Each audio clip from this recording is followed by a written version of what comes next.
Masih bersama saya Ibnu Fadil, pemirsa Anda kembali menyaksikan 3 berita utama Kaltim hari ini. Satu keluarga di Babulu Penajam Pasir Utara tewas diserang seorang remaja belasan tahun.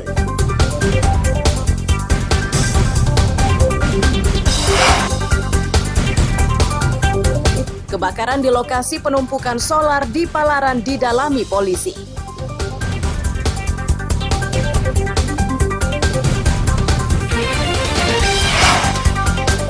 Berbagai persiapan dilakukan kelenteng Toa Pekong di Tarakan jelang Imlek.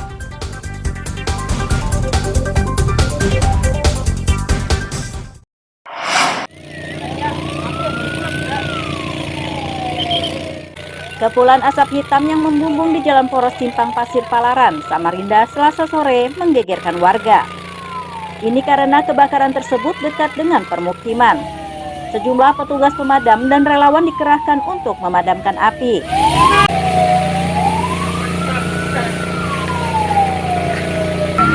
Dari petugas Damkar Posko 6 diketahui kebakaran tersebut menimpa tempat penumpukan BBM yang diduga berisi solar. Hanya saja mereka tidak mengetahui asal api tersebut.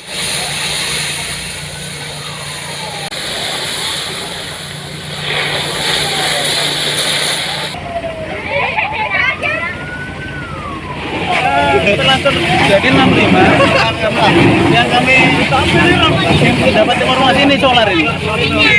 Dapat informasi penumpukan solar terbakar dari sumber apa yang kurang tahu ya, dari terjadinya kebakaran.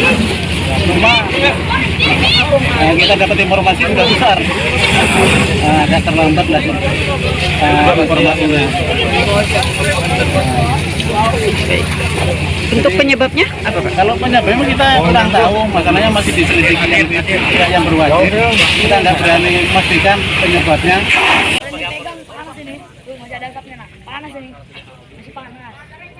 Setelah berupaya hampir 1 jam, kobaran berhasil dipadamkan.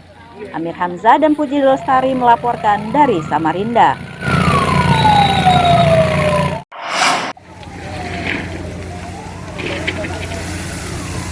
Kebakaran lokasi penumpukan solar di Palaran ini masih diselidiki polisi. Itu diungkapkan Kapolsekta Palaran Kompol Zarma Putra sesaat setelah kejadian. Langkah awal polisi akan memasang garis di lokasi kejadian. Ia pun mengaku baru mengetahui lokasi tersebut dijadikan sebagai tempat penumpukan solar. Untuk memastikan itu, ia akan memintai keterangan pemilik lahan dan pembakar lahan.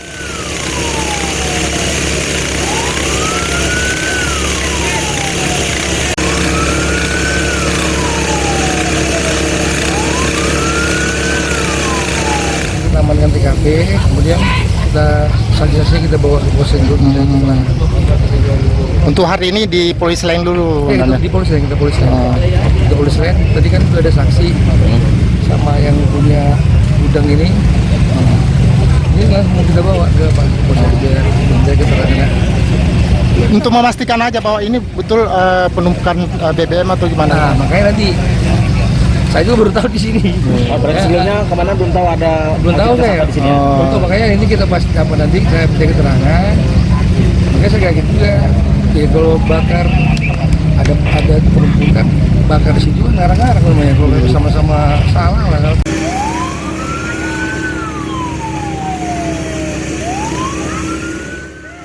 Sementara pembakar lahan mengaku dirinya hanya pekerja yang membersihkan lahan. Selanjutnya ia pun membakarnya, namun tidak disangka kobaran tersebut menyambar solar.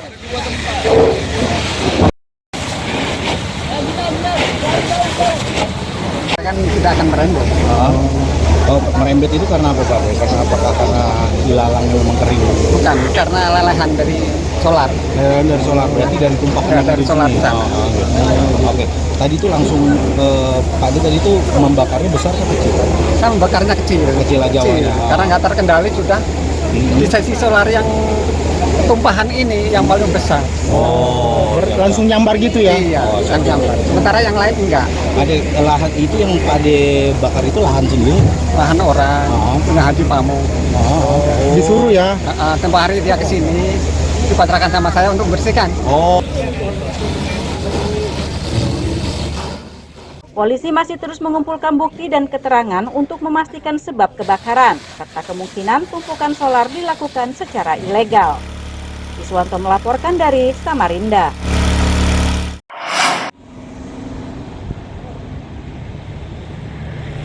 Dinas Pemadam Kebakaran dan Penyelamatan Samarinda memastikan retribusi alat pemadam kebakaran api ringan atau APAR telah dihapuskan.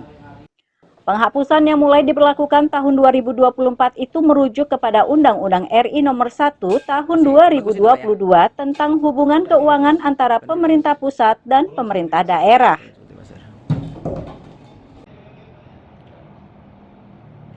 Meski retribusi dihapus, namun kepemilikan APAR di tempat usaha dan rumah makan tetap wajib, sedangkan warga dianjurkan memilikinya. Jenis APAR yang bisa dimiliki juga beragam, mulai tepung atau powder, CO2 atau karbon, dan cairan. Untuk jenis kebakarannya, untuk klasifikasi kebakarannya, klasifikasi kebakaran untuk kelas A, B, dan C. Jadi untuk tahun 2024 ini untuk retribusi alat pemadam kebakaran atau alat pemadam api ringan atau APAR itu sudah tidak ada dipungut lagi oleh pemerintah kota. Jadi dihapuskan. Hal itu sesuai dengan Undang-Undang RI Nomor 1 Tahun 2022 tentang hubungan keuangan antara pemerintah pusat dan daerah. Oke, kemudian walaupun retribusi dihapus, apakah setiap dunia usaha ini wajib memiliki APAR, Pak Kadis? Wajib. Setelah resmi dihapus, Disdamkar mengimbau warga agar tidak melayani penarikan retribusi. Jika pelaku memaksa, maka diimbau melaporkannya ke Posko Damkar. Iswanto melaporkan dari Samarinda.